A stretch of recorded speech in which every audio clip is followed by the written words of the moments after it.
entering. That's just the function and the life cycle of international football. And that's your early evening radio newscast. Gray Miners for Bermuda Broadcasting News.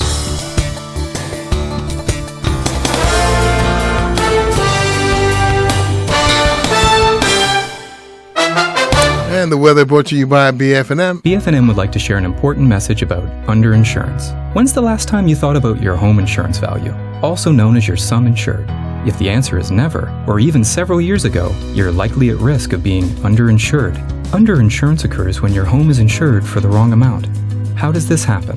The cost to rebuild your home increases each year due to factors such as inflation and the rising cost of construction materials. Or perhaps you've completed renovations and haven't factored them in. If the coverage value you've set for your home insurance policy is less than the actual cost to rebuild your home, then when you need to make a claim, you risk only getting a proportion of it paid. This can cause significant financial hardship. The number one reason most homes in Bermuda are underinsured is because homeowners set their sum insured and don't revisit it each year at the time of renewal. BF&M want to ensure you're informed and have the coverage you need when you need it. Learn more about the risks of underinsurance at bfm.bm/underinsurance. This weather update is provided by the Bermuda Weather Service, sponsored by BF&M. All right, thank you very much. Weather-wise, currently mostly cloudy skies, a couple of showers expected for tonight. Tonight's low 62. Second half of Friday, sunny clouds again. More showers developing towards evening. Winds out of the west. Going to be moderate winds for Friday. Friday's high 72, a low 61. For the weekend, Saturday, plenty of sunshine. Looks pretty good with a chance of an early shower, though. High 67, a low 62. And on Sunday, partly cloudy skies, more shower activity for Sunday. Southwesterly winds, high 69, a low 64. And Monday, early morning clouds, some shower activity. Northerly winds, high 70, a low 62. And the humidity, not too bad, 64%. This weather update was provided by the Bermuda Weather Service, sponsored by BF&M. Thanks to the folks at BF&M and the Bermuda Weather Service. Howard 95.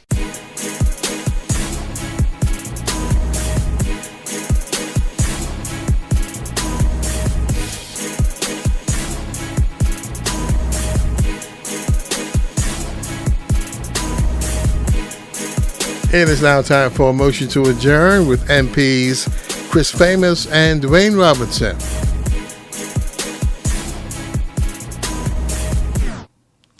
And good afternoon, Brother Don.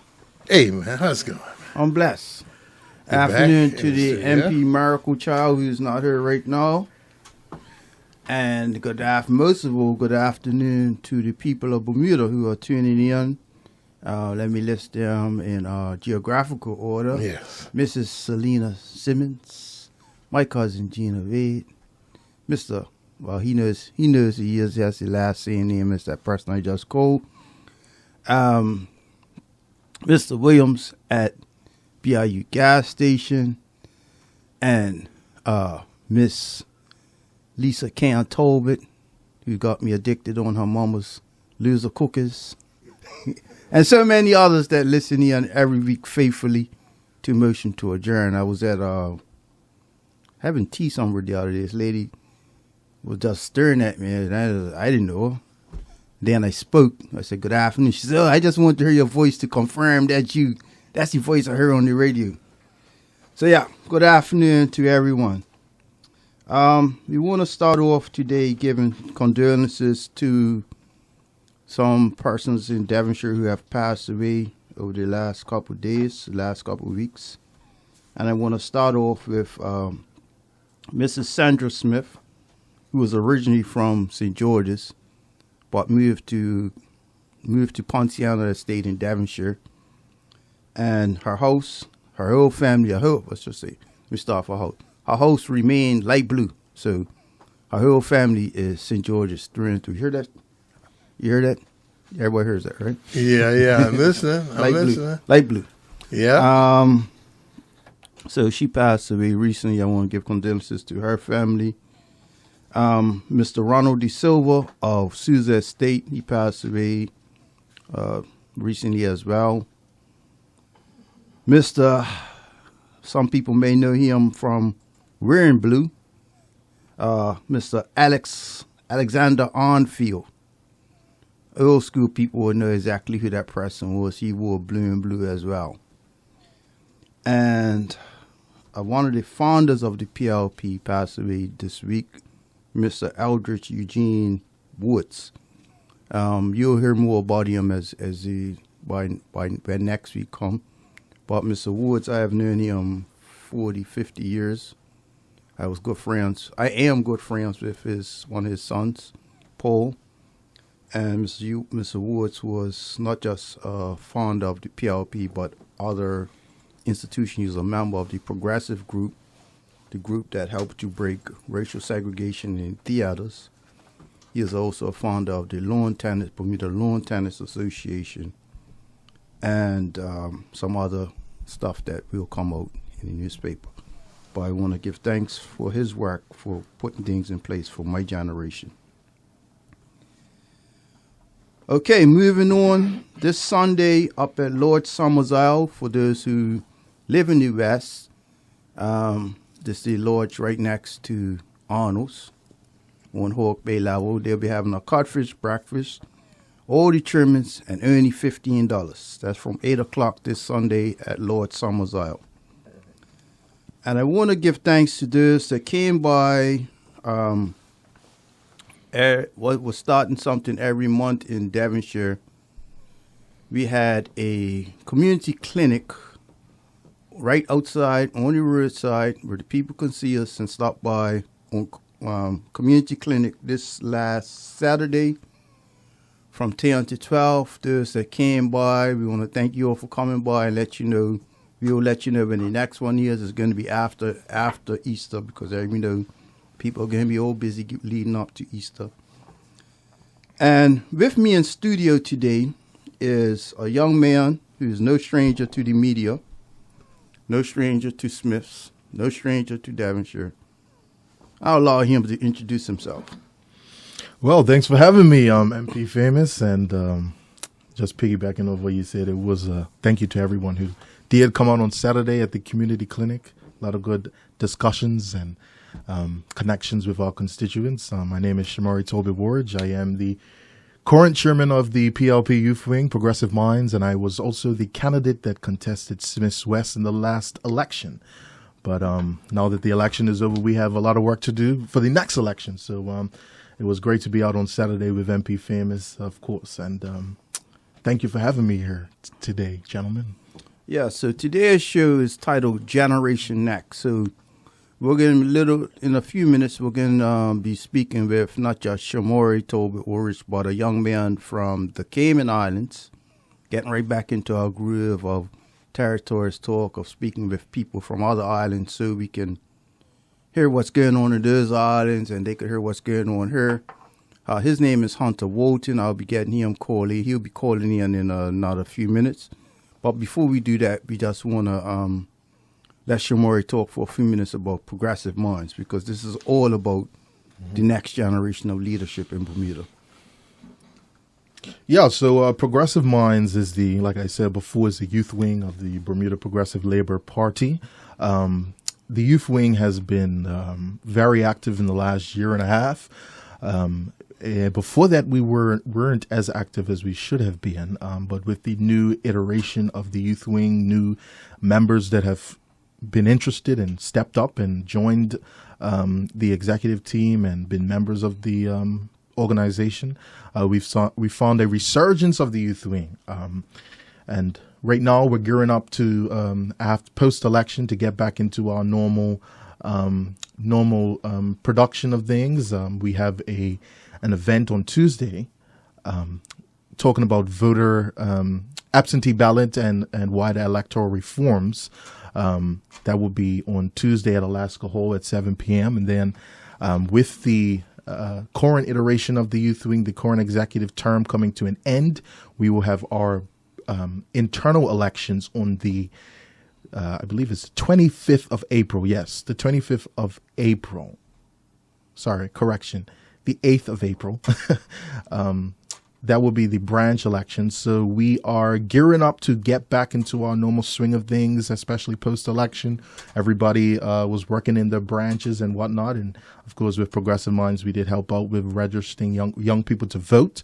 Went up Bermuda College and registered, I believe it was over 50 young people to vote on that those 2 days. So those are the initiatives we are trying to, in this next iteration, to get more into the community, more into the faces of young people, meeting them where they are at, whether it's more initiatives at the Bermuda College or sporting events or whatnot, just put in the political process and more into the face of our young people.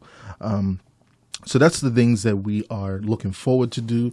And then internally in the party, we are and have been advocating for more progressive policies, whether it's things that we have seen in our platform that the Progressive Minds group has advocated for, from issues pertaining women's reproductive rights to broader constitutional and criminal justice reform. So those are the things that we are affecting inside the party and outside the party. So I think that we have a very vital role, especially in the last year and a half, for the progression of the PLP, and I think it has been pretty insightful so far and fruitful, the work that we have done.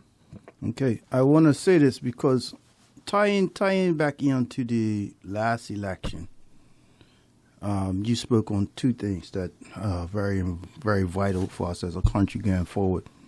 Absentee ballots. What is the Progressive Minds proposal on absentee ballots? Oh, well, the proposal is to get it done. We as a country, as a democracy, we're a very young democracy. I think that I remember my mother taught me about how at that point in her life, and she was around my age, the fight was, younger than me. The fight was to get the voting age to 18 from 21, and before then it was 25. So when it comes to absentee ballots, I think that our generation now has an obligation to continue on and adding to the democratic process. And absentee voting is just something to expand voting access to our students, especially to our students that are overseas. And it is something that in our time where we have Bermudians who may be out for a job, they might be overseas because they're on assignment at a job. These are things that we as a country have to find the capacity to ensure that we can allow people who are not physically in the jurisdiction to vote. And that's something I know the PLP have it in the platform. I think every political party agrees with absentee voting. So I think that's a bipartisan initiative that we can get done not just for a political party, but for the electorate.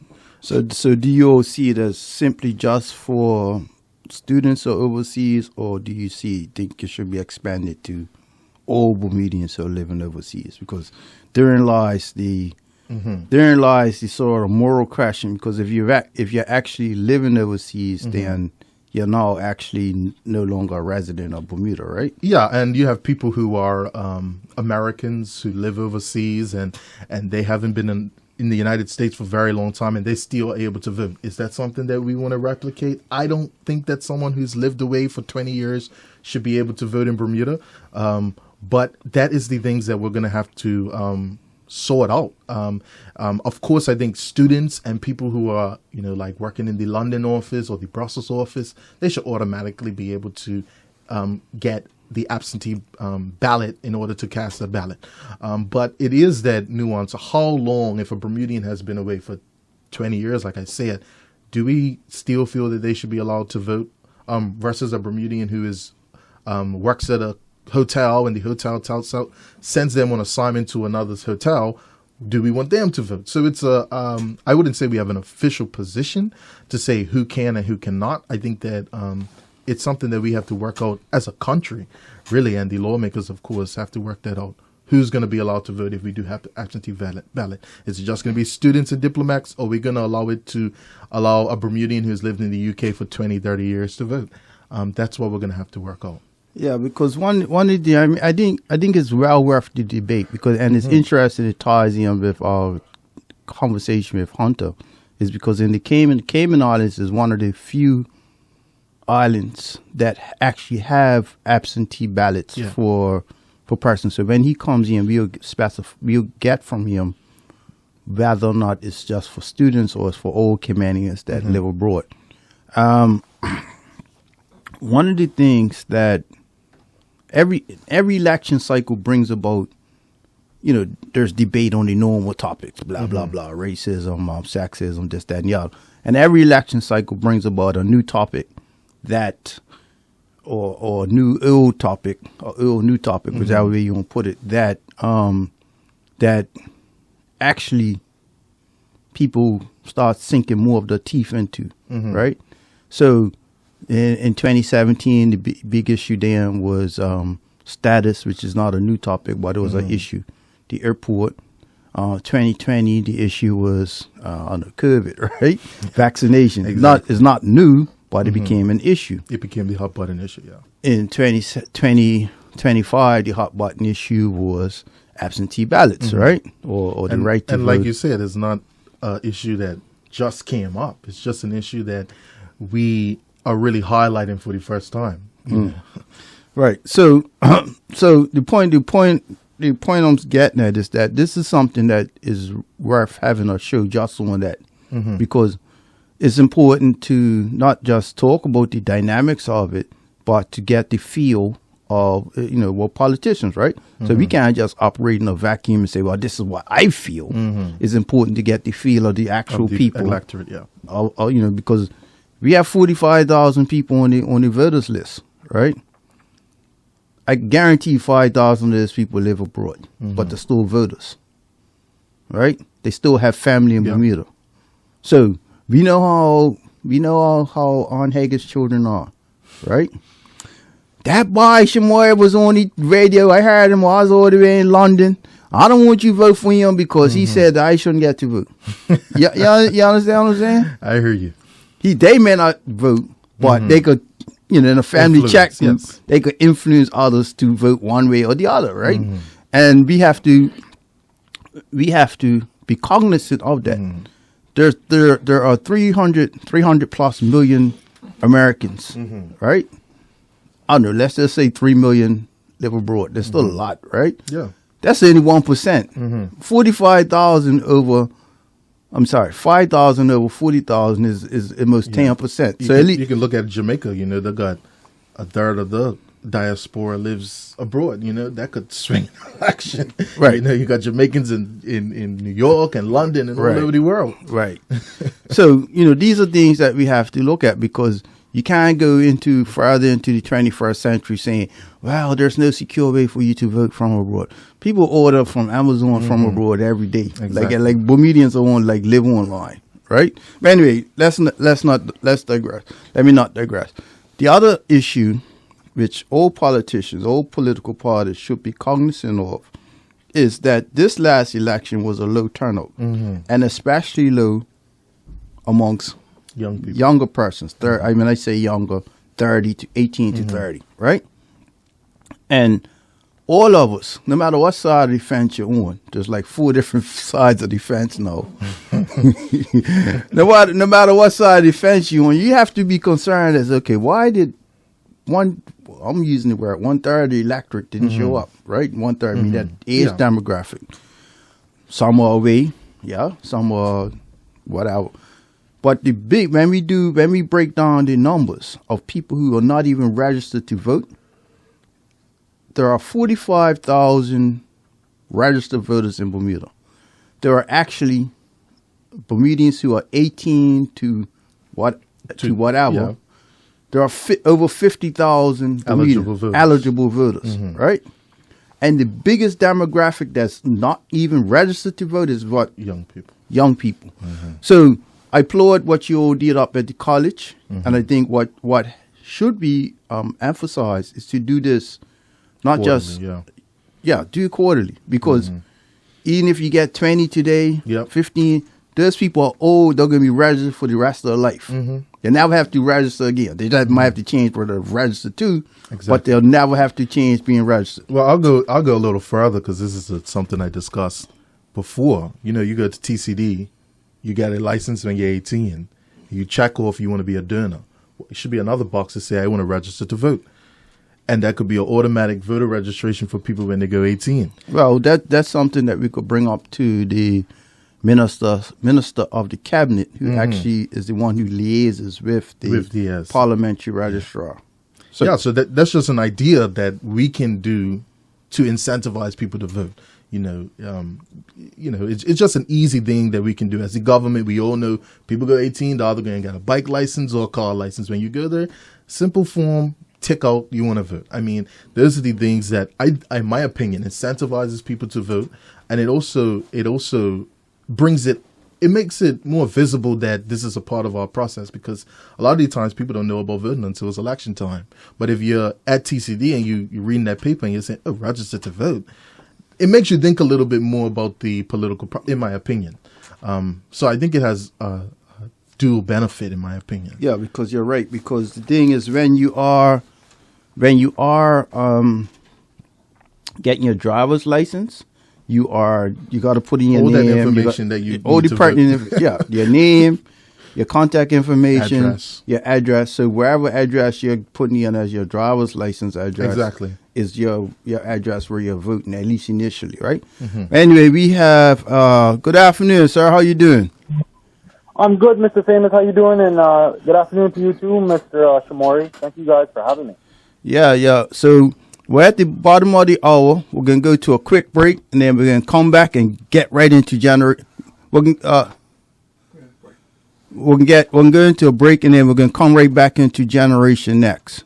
Spain sounds like this.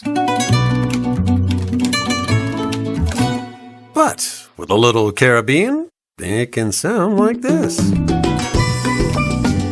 The world needs more Caribbean. And with FedEx, you can ship your products to every corner with increased cargo capabilities, 24/7 shipment tracking, and shipping tools. Take your business worldwide and enjoy life a bit more like us. Pleased to bring you this AccuWeather. AccuWeather, the world's weather leader. Forecasters and meteorologists who thrive on the new technology that can help you chart your day. From St. George's to Somerset, sunshine to severe weather, with digital Doppler radar, AccuWeather helps you stay on top of your day. Proudly brought to you by BF&M. AccuWeather only on ZBM TV9, where community comes first. This AccuWeather report is brought to you by the BF&M Insurance Group.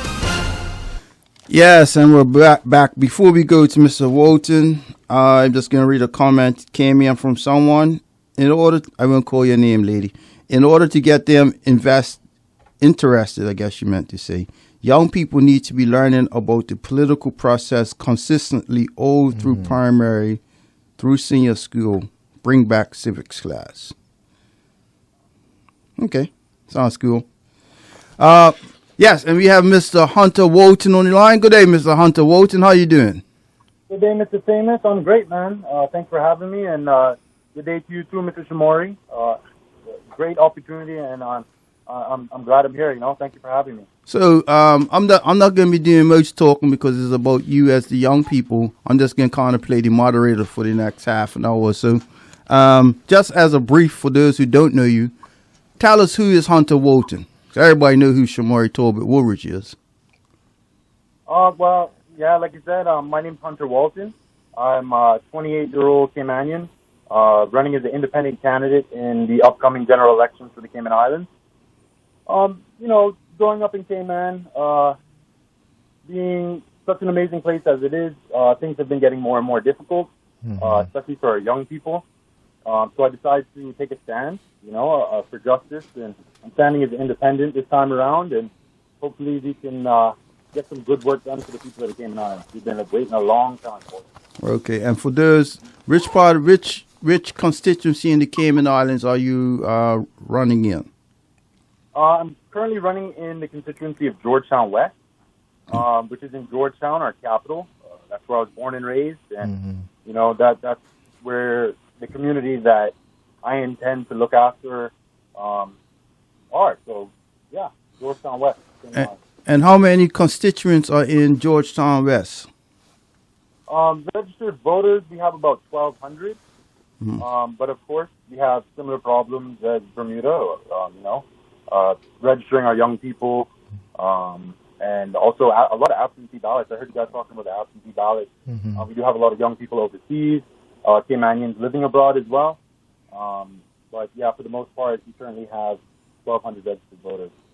Okay, thank you. So how many not the last question, how many persons are running in Georgetown West? This time around, we have 4, two independent and 2 party members. And no incumbent. The incumbent actually retired this year. So it's fair game, open for anyone, whoever's willing to do the hard work. All right. I think another time we'll bring you back to talk about Bermuda's, what you would say, failed experiment. Like in Bermuda, it's quite the reverse because normally we're a 2-party system, and this last election, which was last month, we was inundated with persons popping up now as independent candidates, right? And no independent candidate won a seat. And which is slightly different from what's going on in Cayman Islands, where now you'll have normally been independents, and now you're not you particularly, but individuals are coalescing as parties in Cayman Islands. Yeah. Okay. So I'm going to play the moderator, and I'll give each of you 2 minutes to talk on a topic. And the first topic I want you will be more knowledgeable than us. How does the absentee ballots work in Cayman Islands? Okay, so I think I heard you guys talking about it earlier, and talking about the limit on how long a person can live overseas. They'll be registered and capable of voting. In the Cayman Islands, it's currently 2 years. So once you live abroad for more than 2 years, you then lose your right to vote in the Cayman Islands. But as well as for students that are overseas and people who may be leaving island on election day, they can apply for their ballot, and usually it's like a postal ballot, and they will mail it to students overseas. They can select their candidate and send it back to Grand Cayman. And similarly, for people who are leaving island on voting day, they also have a mobile voting option as well.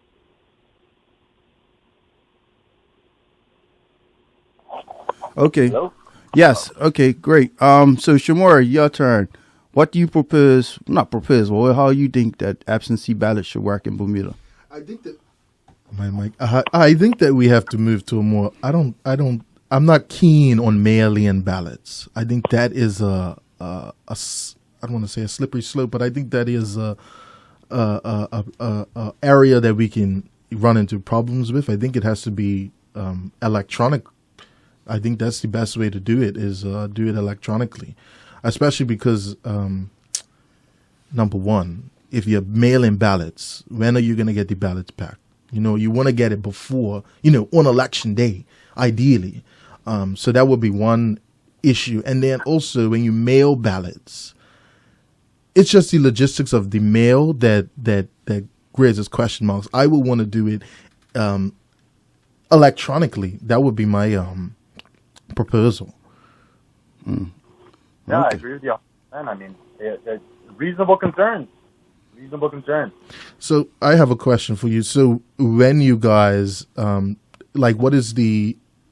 you get a mail-in ballot, what is the way that you verify that the person that is getting the mail-in ballot is that person? Because, I mean, I'm not going to sound like Trump, but if you're mailing out a bunch of ballots, how do you know that the person that received that ballot is the person that is supposed to receive that ballot? That would be the questions that arises for me when you talk about mail-in ballots. Yeah, it leaves a lot of room for election fraud, right? Exactly. A very good point there. And with technology the way it is today, I would like to see more processes being streamlined through the use of technology. And you do carry a very, very valid point. And I'll take a note, and I'll definitely be looking into that. Because you're right, absolutely. Okay, so... But, however, I'm sorry to cut you off, but however, the postal ballots actually get mailed prior to the election. So we had some postal ballots mailed this week. We had some mailed last week, and I guess the hope is that they make it back before election day for the final counting. Mm-hmm. Yeah, because the thing is, just a little brief blurb. The thing is, in small constituencies, in small constituencies, you could win or lose a seat by 4 votes, right? Mm-hmm. We've literally in 2012 we lost an election, or election, or however you want to put it. Our election was won or lost by 4 votes down in our eastern parish, right? Literally 4 votes decided who won the election, right? So, these somebody might say, oh well, I mailed it on Monday. It's supposed to get there by the following Monday. But the postal service, you know what I mean? Anything could happen. Some variable happen. You got so much things with shipping nowadays. A lot of things could happen. So that's my only concern with mailing ballots, and then of course the potential for election fraud. Okay, don't sound too much like Trump. Calm down. All right, so we're gonna move on. How to you, Mr. Walton? How do we get more? How do you propose in Cayman or wherever getting more young people registered to vote? Okay, well, yeah, I also heard that as well, and it's a very good point by Mr. Shomari that when people go to get their driver's license, that they should be a part of an auto registry. Mm-hmm. And this has been a discussion in Cayman for quite a while, especially because people seem to be, for whatever reason, turned off from voting because of jury duty. So once you're registered to vote in Cayman, you automatically get entered into a system and you get called for jury duty. And I think now we're trying to expand that to permanent residencies as well. But however, the discussion has been that Caymanians that are born in the Cayman Islands to be auto-registered, as well as status holders or status grants, auto-register everybody. So everybody has the ability to vote. It shouldn't be something where you have to go out of your way and register to vote. So that's where I was thinking along the lines of registering everybody to vote. It's to auto-register from birth or upon the acceptance of status, right? Okay. Just a quick housekeeping. Mr. Walton, are you using the earpiece or are you talking directly into the phone?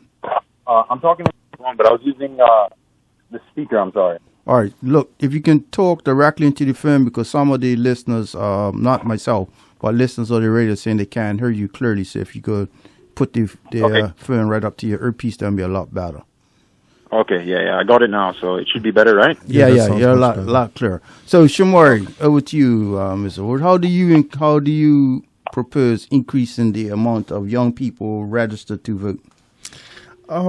Well, we have to, first and foremost, like I said before, we have to meet people where they're at. So when Progressive Minds does the voter registration drives at Bermuda College, and we're talking to some of the young people, and they're asking us questions now, or when we did one young lady, she said, "What am I registering for? Registering to vote? Well, what am I voting for?" These are the questions that come up when people just don't know or have not been exposed to the political process. So we have to start meeting people where they are, where they're at. Go into maybe, like I said before, we're into sporting events, setting up a tent and just seeing if people pop by, giving little giveaways or whatnot. Doing things like that where we're meeting people where we are, doing more social media campaigns and things of that ilk. I think that we can see much more. And then, like someone said before, when I was in school, we had civics, but making it just a little bit more in depth, I think that's what we have to do. Ensuring that is more intertwined into our curriculum. But that would be the main things that we have to start to do. All right. So the next topic, thank you for that, gentlemen. The next topic, in Bermuda, in the last election, we saw a drop in voter turnout. No matter how they voted, we saw an overall drop in voter turnout. This is a trend, not necessarily globally, but in many countries are seeing voter turnouts dipping below 60%. I don't have the stats right in front of me, So I can't quote what was the last voter turnout in Cayman Islands. I suspect it will be higher because it was just after COVID, so people weren't really traveling that much. What would you say is a way to increase voter turnout, Mr. Walton? Well, the last election actually happened during COVID, so we had a pretty high voter turnout because I guess everyone was locked up at home, and glued to the screens and actually focusing on the issues we were facing and the candidates and their plans. So we did have a pretty good turnout last year, but unfortunately my fear is that we'll have less of a turnout. People have become very distasteful towards politics. We've had a crazy 4 years, and we ended up with a independent government that ended up turning into a coalition. So it was a government made up of solely independent members, and they formed a government, and within like the first year and a half or something, we had a vote of no confidence that turned out to be another government, and then that government fell apart, and then for the last 3 months we had a different government. So people have been very disappointed with the way politics has been working in Cayman. But to increase the voter turnout, obviously you have to focus on awareness, right? You have to have campaign awareness within the schools, more debates, more public forums, as well as easier registration. I think, registration, we talked about auto registry and stuff. I think that is a good way to increase the voter turnout. And as well as, like you said, within the civics, you guys teach civics within your school. Unfortunately, in Cayman, we've actually lost the civic classes in our school, which is detrimental to, the children's knowledge of their own culture and heritage, which is something we need to look at. But expanding it to the schools and encouraging the youth voting, target the first-time voters from school and try to drive them to the polls. Okay, just so for our in-studio expert just sent me the stats. It was 70 voter turnout last election in 2021 was 74%. 74%, yeah. I know Bahamas has historically, they usually have a high voter turnout. But I think that a lot of the issues, especially post-COVID, in the Western Hemisphere, especially Western countries, I think a lot of people are very apathetic towards politics and democracy as a whole because they feel like it's too slow. It's not working as it intended to.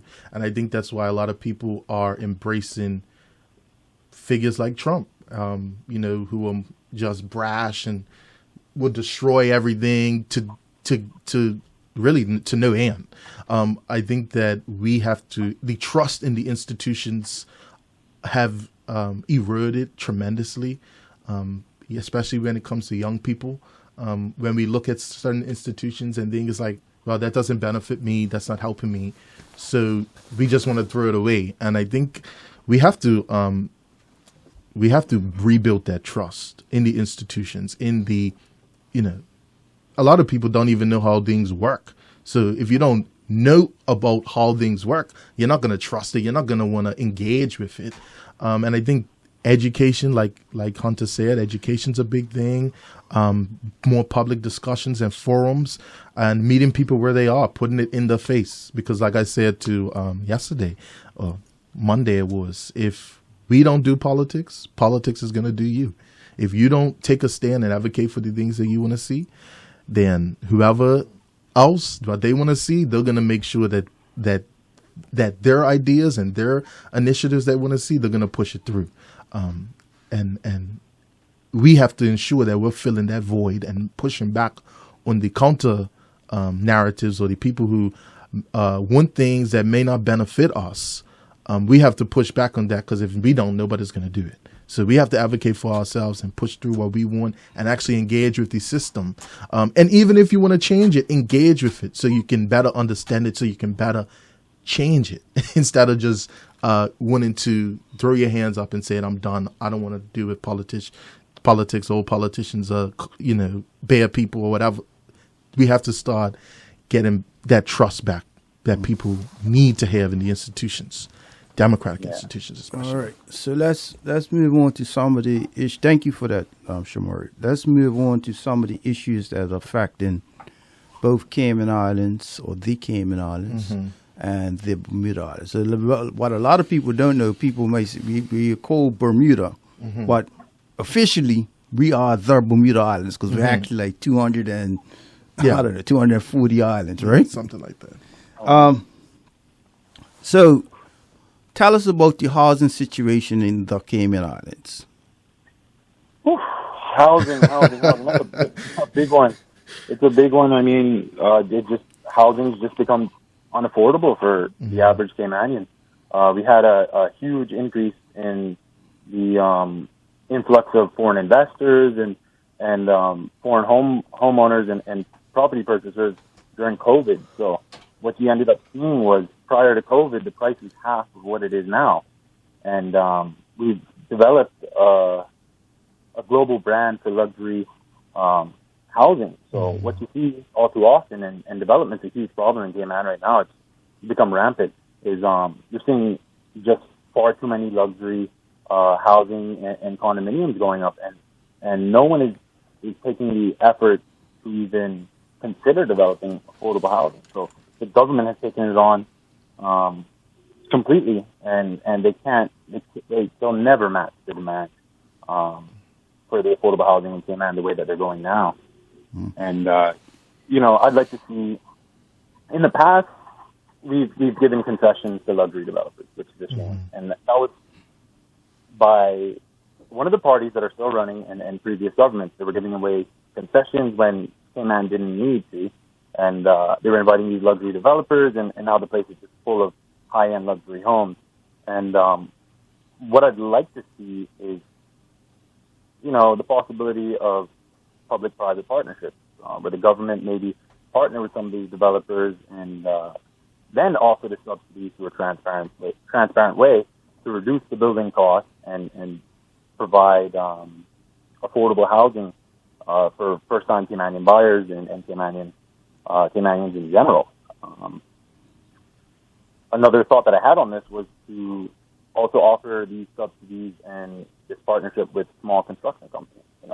Offer them maybe some low-interest mortgage development loans so that they can, contribute to the affordable housing crisis as well. Right? We need as much help as we can get, and the bottom line is the government just simply cannot build enough homes, especially with the rising cost of building materials. Could I ask you a question? You said that the PRCs are buying land, and I believe earlier you said they also could vote. Pardon? The PLCs? PRCs, the permanent residents. Oh, permanent residents. Yes. We actually sell status here in the Cayman Islands, and it's a shame. You can make, I think it's a $1.5 million investment at this point, and you can immediately go back and apply for Cayman status.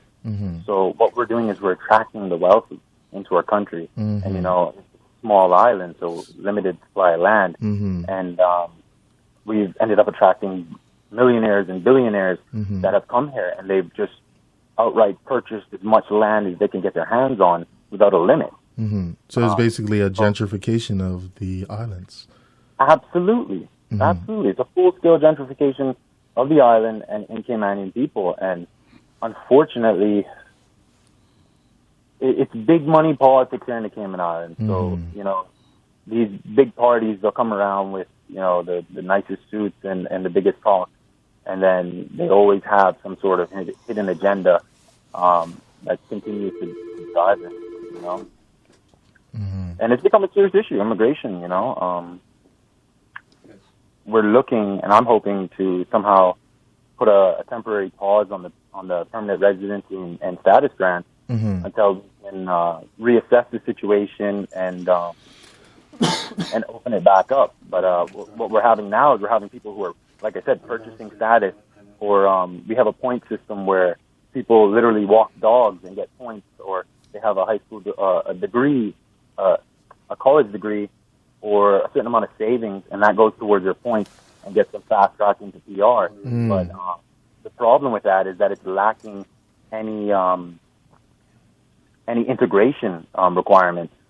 So what I was hoping to achieve was to put a temporary pause on the PR and status grants, and then update the requirements to make sure that people are properly integrated into Cayman, whether that's going to be through, cultural or heritage education, just proof of community commitment, and things like that. Because what seems to be happening is the wrong people are getting status first because they have the money, and then the people who have genuinely contributed to our country and integrated the right way, they're the ones who are being left behind and having to either wait the longest or struggling to get the PR or status. We're not saying that we don't want people to become Caymanian and come and join us, but we want the right people.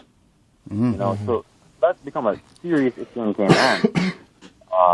We've lost our culture, our way of life. I held the door open for a woman the other day, and she looked at me like I was being rude, and that's just not Cayman. We have all these different cultures coming in and influencing our country, and unfortunately, it hasn't had a positive impact. So, that's why I'm here, right? Thank you. Shomari can speak to. There was a specific person who just recently got elected in Bermuda that, say, 10 years ago was advocating that Bermuda become like Cayman Islands. What's your thoughts on that, Shomari? I think that now that you're hearing what's happening, I knew a little bit that was happening in the Cayman Islands before, but now that I'm heard it straight from a Caymanian himself, it makes it a little bit more not just easy to understand, but it makes you the situation very much more clearer, because I think that what all, especially small island developing nation states, we have to protect, the individuality of us. And also that goes hand in hand with economics, because it's a quote, and I want to say it. The colonizers came back as investors. You understand where I'm coming from? The same people who colonized you, they came back as foreign investors, and that didn't bode well for a lot of countries in countries in the Caribbean, especially. And I think in Bermuda we have to be mindful of that. I think that some Bermudians, they're very much, if you're selling one thing off, they'll own it.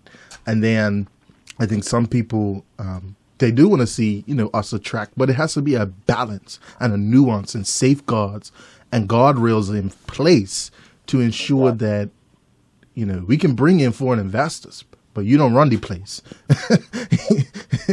that's the gist of it. You can come in, you can invest, but it has to be guardrails, and it has to ensure that the people, our people, are benefiting from it as well. No, benefited from it most of all, because if you're coming here, you're getting rich, you're making money, you're setting up a business, you're buying land, and then the local is not benefiting from it. The local is not benefiting from your investments that you're making in the country. It might benefit you, but does it benefit the people? Does it benefit the native, the locals, the indigenous people that live in that country? Okay. Have generations in that country. So we're going to go to break now, our last break, and then we'll come back and start wrapping it up. Hey, have you heard? The English market has the best deals on the island with the freshest meats and produce. In Hamilton, enjoy 10% off every Tuesday, plus seniors get 5% off all week long. And now, visit our new location at Esso Station, Rose Hill, St. George's, where you get 5% off on Wednesdays and Sundays. Don't miss out. Stop by the English Market in the Washington Mall or St. George's today and save big.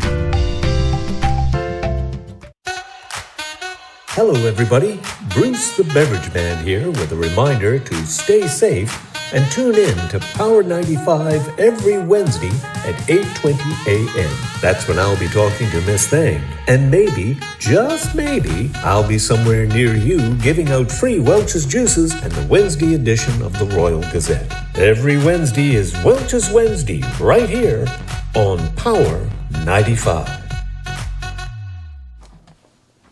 And we're back. Mr. Walton. Yes, sir.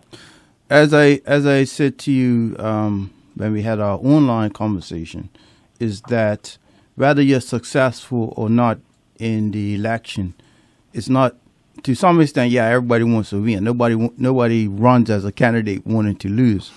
But you don't have to be elected.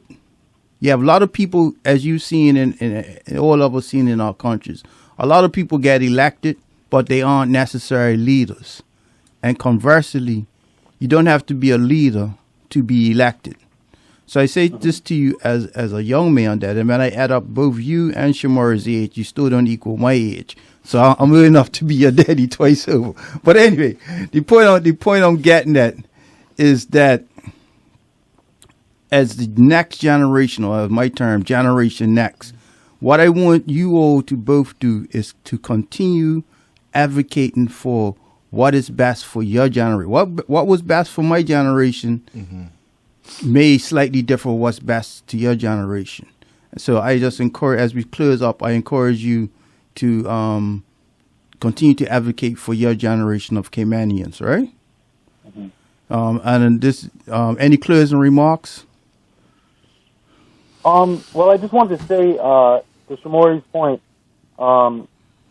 you know, we in the Cayman Islands, we've been promised economic growth and more economic growth. And it's like you said, without the proper protections in place, that economic growth doesn't trickle down to the average Cayman.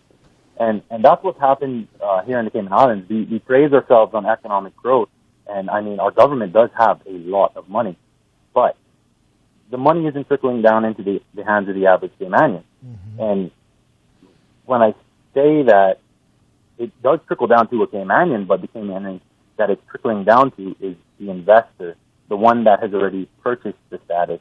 But it's not working out for the average Caymanian. So you guys are on the right track. I think you gotta keep fighting that battle, and you know, protecting your people. You guys are doing a great job.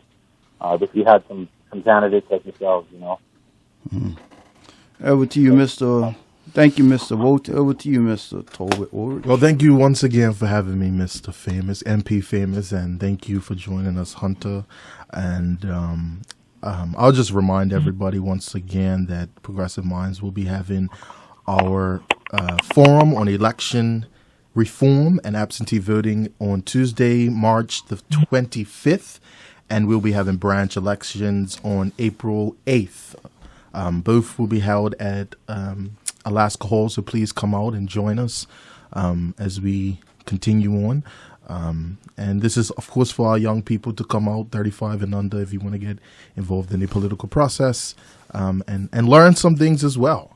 Just come out and join us. And I'll just say that it is great to forge connections with people throughout the Caribbean, especially fellow young people. I've met some young people from the Bahamas that came up through the election, and I am excited to continue to meet our brothers and sisters in the Caribbean who are politically engaged and active, especially because, you know, we have some an administration in the U.S. that we have to contend with, and it's going to be beneficial for us all to work together, especially as the Caribbean. And I know we're a little bit more north, but we still have our Caribbean roots. Yes, Mr. Walton, I have a question that came in. He says, are many young people stepping up to run in politics in Cayman Islands? Running, not really. We've had myself and another gentleman that is with one of the big parties. But young Caymanians are voicing their opinion. And that's a part of the reason I wanted to step up to the plate and run this year, was to inspire more young people to get involved. You know, like I said, I'm just the average Caymanian. I'm nobody special. And I want them to see that and know that if they continue to educate themselves on the issues that we're having, that they too can step up to the plate and be a part of the change. That's something that I've always tried to follow by is be a part of the change you want to see in the world.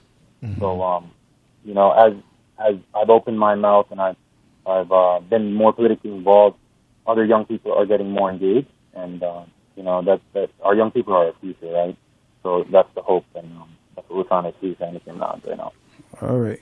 Well, thank you. This is in the cricket sense. This is just the opening bat. We'll be having you back on closer to the election, or maybe just after the election, to give us a synopsis of how did the election play out.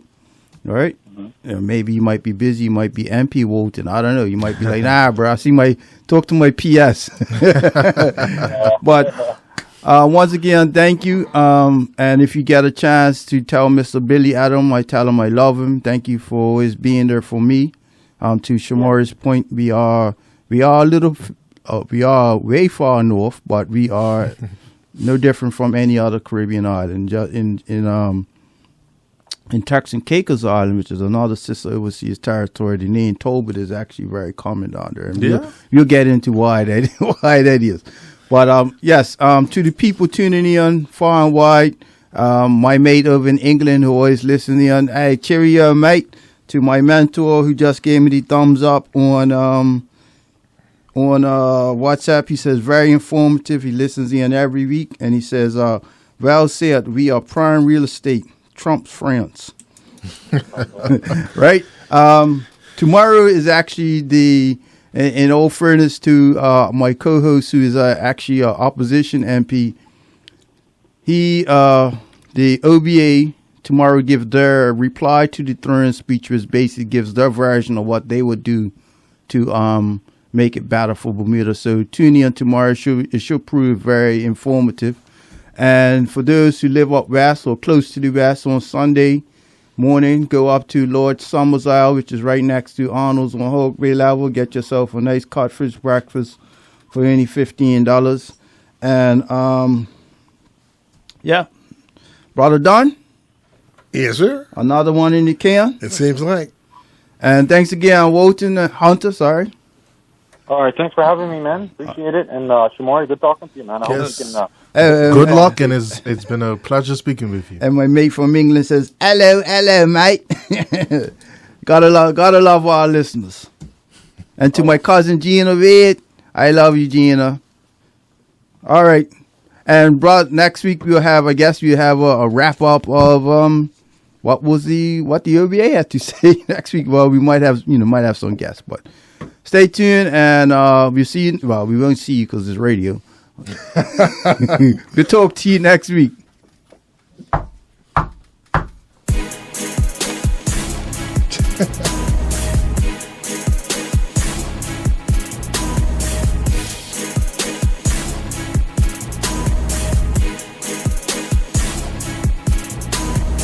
And you have been listening to Motion to Adjourn with MPs Chris Famous and Dwayne Robinson.